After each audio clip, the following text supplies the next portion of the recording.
Assalamualaikum warahmatullahi wabarakatuh. Pertama-tama saya ucapkan terima kasih kepada Bapak Nanang Saifur Rahman selaku dosen pembimbing dan kepada teman-teman saya yang telah membantu saya dalam proses penulisan artikel ilmiah ini. Di sini saya Anggun Maini Dedayatin akan mempresentasikan artikel ilmiah saya yang berjudul Pengaruh Perkembangan Uang Elektronik dalam Perbankan di Era Modern. Perkembangan teknologi sekarang ini sudah mengalami kemajuan yang sangat pesat. Perkembangan ini tidak terjadi di hanya salah satu bidang saja, tetapi hampir di seluruh bidang. Tak terkecuali di bidang keuangan dan perbankan. Di bidang keuangan dan perbankan, perkembangan salah satunya adalah sistem pembayaran. Sekarang ini sistem pembayaran dirancang agar seefisien mungkin. Dahulu kita mengenal sistem pembayaran yaitu barter agar kita bisa mendapatkan barang yang kita inginkan. Namun sistem itu sudah tidak digunakan lagi seiring adanya uang tunai, yaitu uang logam dan uang kertas. Selanjutnya adalah tujuan. Tujuan dari penulisan artikel ilmiah ini untuk mengetahui apa itu uang elektronik dan bagaimana perkembangannya, serta mengetahui apa pengaruh dari perkembangan uang elektronik tersebut di era modern. Selanjutnya adalah tinjauan pustaka, yaitu perbankan. Bank adalah lembaga keuangan yang bertugas untuk menghimpun dana, menyalurkan dana, dan memberikan jasa-jasa bank lainnya. Menghimpun dana yang dimaksud adalah mengumpulkan dana dari masyarakat ke dalam bentuk tabungan, deposito, dan giro. Lalu menyalurkan dana, yaitu memberikan kredit kepada masyarakat, dan jasa-jasa lainnya adalah memberikan jasa yang guna untuk memenuhi kebutuhan nasabah. Perbankan sendiri memiliki tujuan yaitu adalah menunjang pemerataan pembangunan dan menstabilkan ekonomi yang ada di Indonesia. Segala bentuk kegiatan bank berpusat pada Bank Indonesia, dan tujuan dari adanya Bank Indonesia ini adalah menjaga stabilitas nilai rupiah. Itu Bank Indonesia memberikan pengelolaan dan peraturan akan kelancaran sistem pembayaran nasional. Oleh karena wewenang tersebut, akhirnya Bank Indonesia memberikan kebijakan seperti alat pembayaran apa yang dapat digunakan serta pihak dan lembaga mana yang dapat mengeluarkan alat pembayaran tersebut.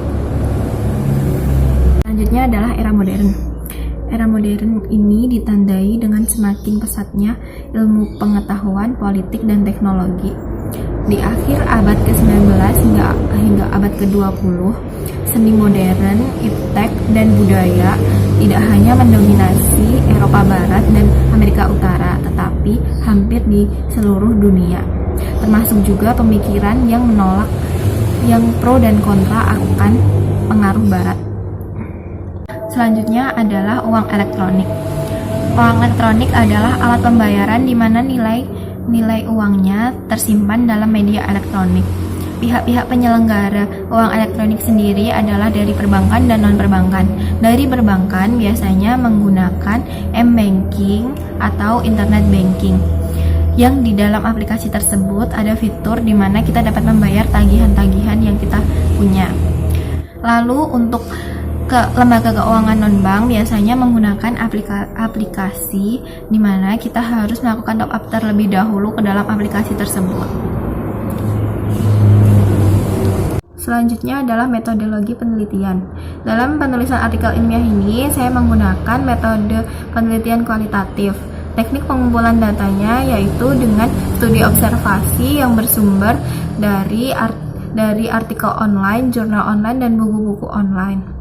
Untuk selanjutnya adalah pembahasan. Yang pertama adalah uang elektronik.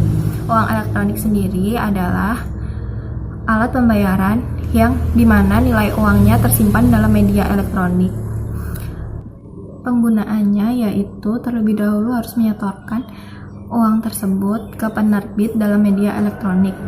Ketika digunakan, nilai yang tersimpan dalam uang elektronik tersebut otomatis akan berkurang sesuai dengan nominal yang kita gunakan. Namun setelahnya dapat diisi ulang kembali atau di top up. Media yang digunakan dalam uang elektronik ini adalah server dan chip. Penggunaan uang elektronik ini sebagai alat pembayaran yang inovatif dan efisien guna memperlancar kegiatan pembayaran kegiatan ekonomi yang bersifat massal, mikro, dan cepat.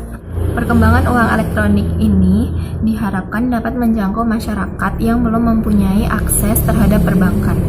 Dan untuk dasar hukum dari penyelenggaraan uang elektronik sendiri adalah yang pertama dari Peraturan Bank Indonesia nomor 11/12/2009 pada tanggal 13 April 2009 mengenai uang elektronik. Yang kedua adalah Surat Edaran dari Bank Indonesia nomor 11/11/DASP tanggal 13 April 2009 mengenai uang elektronik. Selanjutnya adalah jenis-jenis dari uang elektronik. Jenis yang pertama yaitu uang elektronik registered, yaitu uang elektronik yang data pemegangnya tercatat atau terregistrasi kepada pihak penerbitnya, dan maksimum dari jenis ini adalah 50 juta rupiah. Yang kedua adalah jenis uang elektronik unregistered, yaitu di mana data nasabahnya tidak tercatat atau tidak terregistrasi kepada pihak penerbit, dan jumlah maksimum yang tersimpannya adalah 1 juta rupiah. Pembahasan yang selanjutnya yaitu perkembangan uang elektronik. Di dunia, uang elektronik sudah diterapkan sejak tahun 1970. Namun di Indonesia sendiri baru diterapkan mulai tahun 2007, yaitu oleh Bank BCA yang mengeluarkan Flash BCA.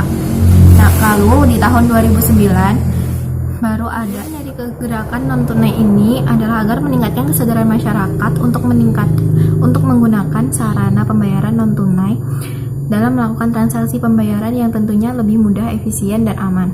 Salah satu yang melatar belakangi dari gerakan ini adalah karena apabila dibandingkan dengan negara lain di ASEAN, penggunaan transaksi non-tunai di Indonesia masih sangat rendah. Sementara masih terdapat potensi yang cukup besar untuk memperluas akses layanan sistem pembayaran di Indonesia, dikarenakan letak geografis dan jumlah populasi yang cukup besar.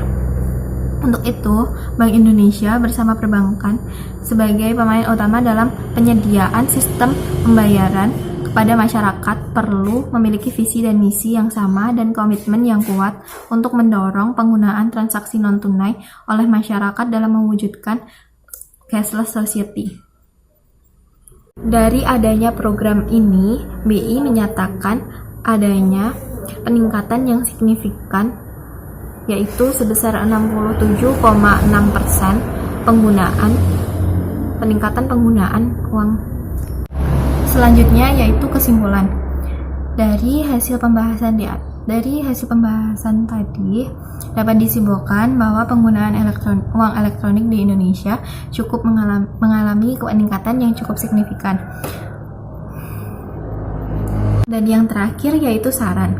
Untuk meneliti selanjutnya dalam rangka meneliti mengenai perkembangan uang elektronik di Indonesia, diharapkan agar lebih mempersiapkan dengan matang sumber-sumber penelitiannya, tidak hanya sekedar dari jurnal online, dan media online lainnya, tetapi juga dari jurnal offline, dan juga saat mempersiapkan penelitiannya, diharapkan peneliti juga melakukan diskusi dengan orang-orang yang paham di bidangnya agar data-data yang diperoleh juga jelas dan relevan. Sekian presentasi dari saya. Apabila ada kurang lebihnya, saya mohon maaf. Wassalamualaikum warahmatullahi wabarakatuh.